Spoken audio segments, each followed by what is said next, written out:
this was an opportunity missed, Geese. You're still 6 points back, but you've got to go to all these places that we've already been, mate. If you're our biggest challenge, as you just said, then surely it's an opportunity missed, no? We're playing Arsenal, the best team in the world. We're down to 10 men. If anything, I'm proud.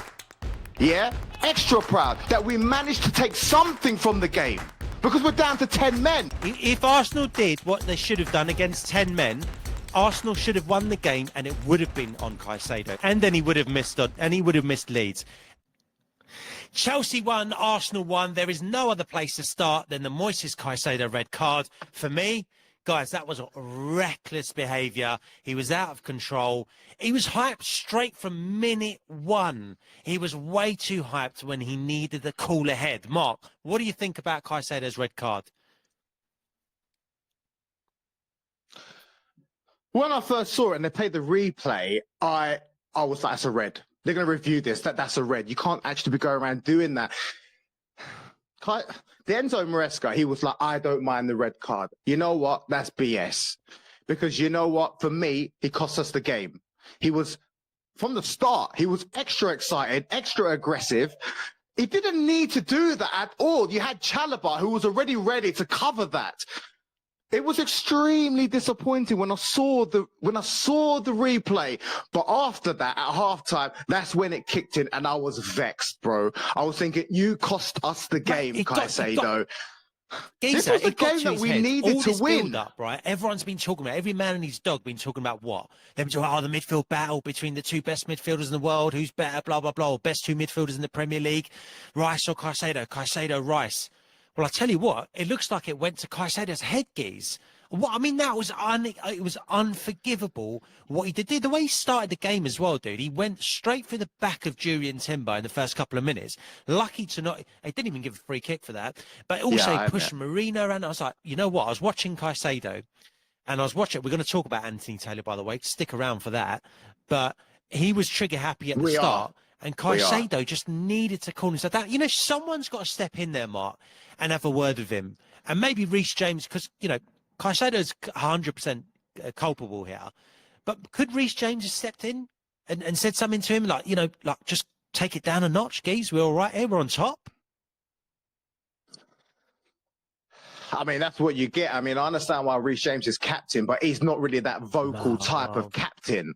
He doesn't arrange the team. He's just there because of, you know, it's his personality. It's the same thing with Saka. Saka was captain. I don't think he's a great captain, but he's there because he's one of the top players. He's only our captain. He's only our captain when Odegaard's not on the pitch. He was a captain. But I get your point. Okay, fine. But you get what I'm saying. You get my point. Look. For me, look, at the same time, he shouldn't have done that. You were right. He started super aggressive. Maybe the comparisons with Rice actually got to his head and he wanted to prove a point. But there's other stats. It was only his first ever red card in the Premier League, right? But then the stats which I saw, which was given to us by Jamie Carragher, the breakdown afterwards, is that since he arrived in the Premier League, he has committed the most amount of fouls. Right, and I understand that that's his position. He's a destroyer, so but at the same time, it does prove that he is a little bit rash sometimes. He is a little bit reckless, but it is his first card in the Premier League. He did cost Chelsea the game, in my opinion, because for Chelsea was fantastic. I was so proud of my team up until the red card, but even after the red card, I was so proud of them. And the fans, they were spectacular. It's like when that red card went down, that's when they actually started piping up even more, supporting the team even more. Overall, it was a fantastic game. And I'm super, super proud of Chelsea. They were very disciplined. They were very dangerous on the counter-attack. We even got a set-piece goal against the impenetrable defence. For my opinion, look, this was a make or break. It was the biggest game of the season. You had two former apprentices from Pep Guardiola. And, you know, somewhere deep down, I'm sure that Guardiola is extremely proud of his Padawans, who have now become his main competitors. But that game yesterday belonged to Enzo Maresca. For me, he totally won the tactical battle between the two. even like when we went down again, we got another red card. I was thinking, what's he gonna do? Is he going to take off our attacking defenders and put a bunch of defenders on? He actually did the opposite. He was extremely proactive. It was like for like substitutions. I think you were the better Arsenal, team. my opinion, for them. Look, we can sit here and say, you know, Enzo Maresca masterclass, whatever else. I think there's a few other issues with the game. We'll go into it. Just on that though, you mentioned Saka there quickly. Yeah, let's just quickly talk about Saka Cucurella, because that was another battle that we were talking about before the game. Everyone's been talking about it. How did you see that one play out? I think that up until the goal, Saka's, I said to you on the phone during half time, he's deceivingly strong, but still Cucurella stuck to him like glue. But for the goal, the Marino goal, Saka done Cucurella. I'm not even afraid to say that. I'll admit that. But Cucurella still, for me, is one of the best left backs, if not the best left back in the world.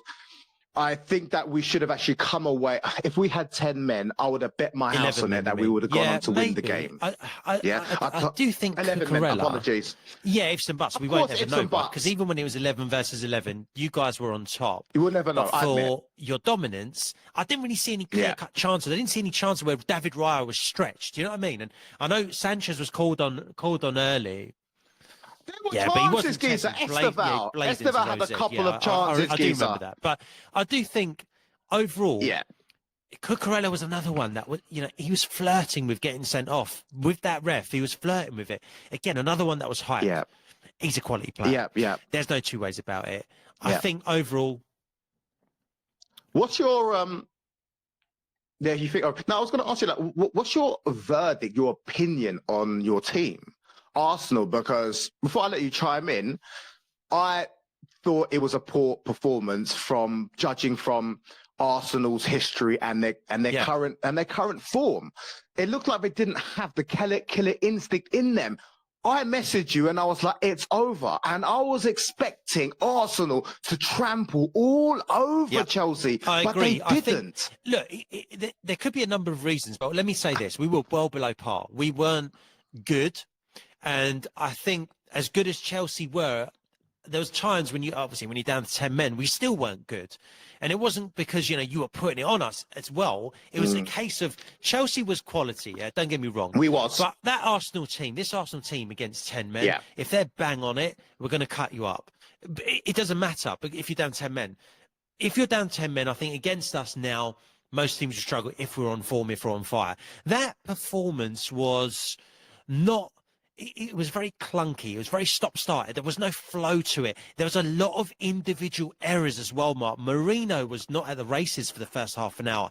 Then there was other individual errors. Zubimendi got booked so early. By the way, I don't think that was a yellow card, guys. Let us know if you think it was. But that then changed his game. But Chelsea were fantastic. I'm not going to take away from Chelsea. I think Chelsea were fantastic. If you're asking me about Arsenal, I think we were sloppy. I do think we were sloppy. Even when we scored, that was the time to put it on you. I was expecting more. And we struggled.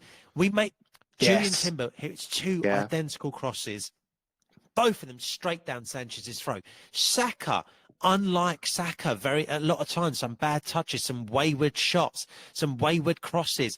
It was a poor performance, but you can put it down to maybe one of two things. Yeah. It's been a busy week for us. It has been a busy week for us. North London derby, followed by Bayern Munich, followed by Chelsea away. And I'll tell you what, when a team is not on top and they can still get away with a point, come away with a point from a very horrible place to go, no harm done. Yes, I was initially a bit gutted, but, you know, when we were playing 10 men, you think opportunity missed. But I'll take it. It's a good point. No, it's a good point for Arsenal. I'll admit that. What's your opinion about your defense? Because there's a bit of talk going on. Yeah. Saliba out. Gabby out. You've got this unit, which you like to say, but for me, you can't have both of them missing. I mean, Hincapi and Mosquera, I rate them as football players, but to go away on the biggest game of the season so far to Stamford Bridge, of course, you guys had no other choice. They looked a little bit nervy. They looked a little bit unsettled. And it's understandable because Yeah. it is such a high-level game. But how do you think that this is going to actually how do you think this is going to affect Arsenal? Because if both of them are out I don't know what happened to Saliba. Yeah, he got a little knock. There was a precautious training. So it looks like it's a more of a precaution thing. But I don't know how long he'll be out for. But it doesn't sound as bad as Gabby's. Let's just put that out there. And I agree with you. If you lose Saliba and Gabby, that could cause a long-term problem because we had to throw in a lot. Mosquera and Hincapié, who've not played together at all in terms of a partnership, and then they've got to go to Stamford Bridge. Yeah. And I think, Hincapié actually got away with one yesterday, by the way. He made an absolute mess of something, and João Pedro He could have been sent off. I don't think Hincapié would have been sent off only because he had his eyes on the ball. And you keep watching it back, he had his eyes on the ball. He could have. And I don't think there was ever an issue that was a red card for me. I know Chelsea wanted it to even up the numbers, and I don't blame Chelsea for that. But I think you look at Hincapié, but yeah, it could be he's got his eyes on the ball. But I do think if this is a partnership for 2 months or whatever, and there's a ton of games you've got to play, I'm a little bit worried. Yeah, of course you would be, because losing Saliba, losing Gabriel, geez, who the hell's who's gonna be able to cope with Let's talk about that. Yeah, I mean, look, I mentioned to you a couple of times on the podcast, your squad depth is very strong, but you're picking up injuries. It feels like every single game. You said, I'm not that worried about it, but bro, now your defense is pretty much shot to shit. Okay, of course you've got your fullbacks, but relying on Hincapié, relying on Mosquera, you just said it. That was the first game they played. Now there's so many injuries. Okay, Odegaard's now come back. Gyökeres has now come back, but you picked up more injuries. Why do you think that is? Is it just I think Saliba's the way the game is. It's tough, it's physical, or is it the manager not managing the team properly? Picks up a knock. Gabby got injured on Brazil duty, so that for me, I know what you're saying, and we are picking up injuries quite regularly. But I think for us, Hincapié and Mosquera have gone in. Let's look at the positives. We've gone away to the toughest place we're going to go to for a while now, considering we've played City, we've been away to Newcastle, we've been away to Anfield, we've got Villa away next. And if Saliba's back for that, or not next, but next week. That's hard. I've got a couple of games this week. But yeah, I think if they can come through a Stamford Bridge test like that and we're okay, it shows that actually we're all defending as a unit, because Hincapié doesn't fill me with a ton of confidence. And nor should he, right? He's not played too much. But the fact that we conceded one goal, now, yes, you were down to 10 men, but even when it was 11 versus 11, we conceded one goal. We got away from Stamford Bridge with a point. I'm happy with that. I don't know if we have a genuine injury problem, but time will tell. I think Saliba will be back. I want to ask you, though, Geese. Rhys James was epic, really, really good. He was incredible in midfield. We're going to talk about him. Yeah. Does it feel? Yeah. I know, because Caicedo's got himself sent off. After all that effort and how proud you are of the team, you're walking away with 1 point. That was a chance to actually break the Arsenal hoodoo of coming to Stamford Bridge and, Arsenal winning or drawing and not losing. It feels like an opportunity missed, because I tell you what, once the miss settles, Arsenal have gone away to Stamford Bridge, come away with a point, and Chelsea have still got to play City. You've still got to go to the Emirates, and you're still 6 points behind. It feels like an opportunity missed for Chelsea, considering you were the dominant side. At the same time, it also feels like a missed opportunity for Arsenal. Right, that was your chance to also go ahead and extend it to officially 9 points against Chelsea. It looks like your biggest competitor at this moment in time. Right, so I think it works more of an both opportunity ways. miss for you, because we not only do we keep the gap.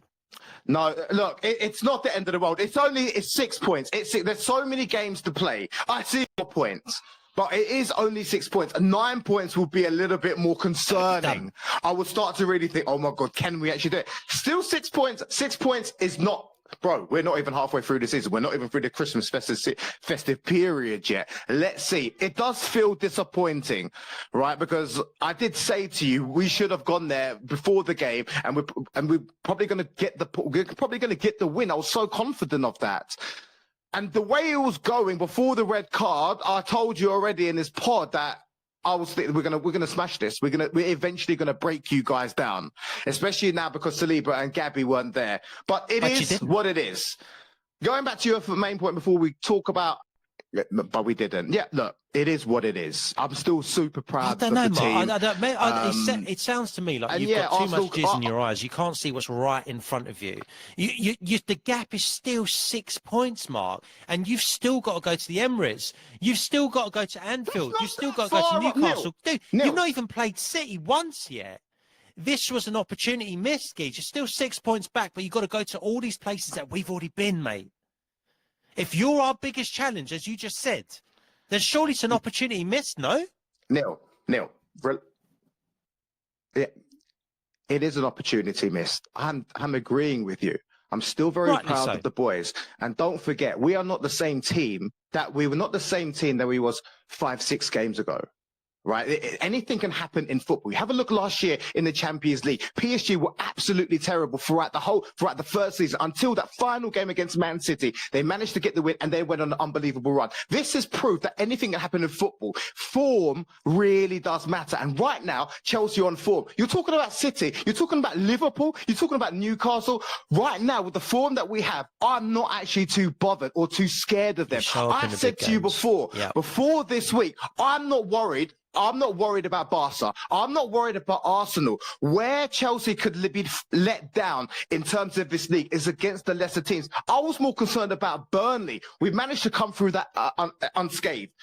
I'm more worried about Leeds. It's the lesser teams, which I think will be Chelsea's main issue. But I really want to see, with this form that we have right now, how are we going to do against Leeds? How are we going to do against these lesser teams? Right now, we are on form. But of course, anything can happen. We can have a run of games where we're losing. But right now, I'm not scared of City. I'm not scared of Liverpool. I'm not scared of Newcastle. Right? It's context. Let me that's just fine. hit you. I'm still confident. With some of your December games, you've got Everton, Then a week later, you've got Newcastle away. Then you've got Aston Villa. Then you've got Bournemouth. Then you've got City away. And this is in the space of about 15 days. This is my point. Like, it's the context of when those games come. You talk to me about opportunity missed for Arsenal, but any gooner and anyone in full stop, they said this pivotal week, if Arsenal get 7 points from it, they've had a cracker. Spurs, Munich, Chelsea away. Can you get 7 points from that? Yeah, we did. Now, we had a chance to get 9 points because you went down 10 men, but that's an unbelievable run to have to go through and then come through with 7 points. Are you going to do it as well? But Neil, like, what are you expecting me to say? You missed what are you expecting me to say? I've already told you. But you should have beat us, really. And you should be blaming Caicedo. No. I'm not going to say big time. I am blaming. I told you right at the beginning of the pod I blame him. He cost us the game. I did say that. But you're saying we missed an opportunity big time. Geezer, I know what you're talking about, the run that we have. And I've explained the points that I'm not actually too worried. Let's see what happens. But you're saying it's a big point. We missed out big time. That was your words of verbatim. Bro, we're 6 points. We're not that far away from you. Okay. Yes, we have a lot of hectic games coming against strong opposition. I am quite confident with the form and the players that we have right now that we're able to get through that period. Can we definitely do 100%? No one knows what's going to happen next month or this month. But I am confident. 6 points is not that much. We're not even halfway through the season. I'm still proud of my boys. I don't care what you say, right? Because it's all about the performance, the effort, the energy, how forward-thinking they were. It's fantastic to see. We didn't get the full 3 points, but there are concepts behind it. I get it. Right? We're playing Arsenal, the best team in the world. We're down to 10 men. If anything, I'm proud. Yeah? Extra proud that we managed to take something from the game. Yeah, but it wasn't unfair that you were down Arsenal to 10 looked men. like a bunch of fucking butlers, bro. That was your chance to come down onto Chelsea and extend it to 9 points. But you bowled it. You had the killer instinct. Here's the thing. You are renowned for being butlers, bro. You're renowned. You're still 6 points behind after 13 games. That's a big number after 13 games. And Yeah, okay. And No, it's not, Neil. We've Bro, got tougher no, fixtures it's out of not. the way in No, our first it's 13 not. than you have.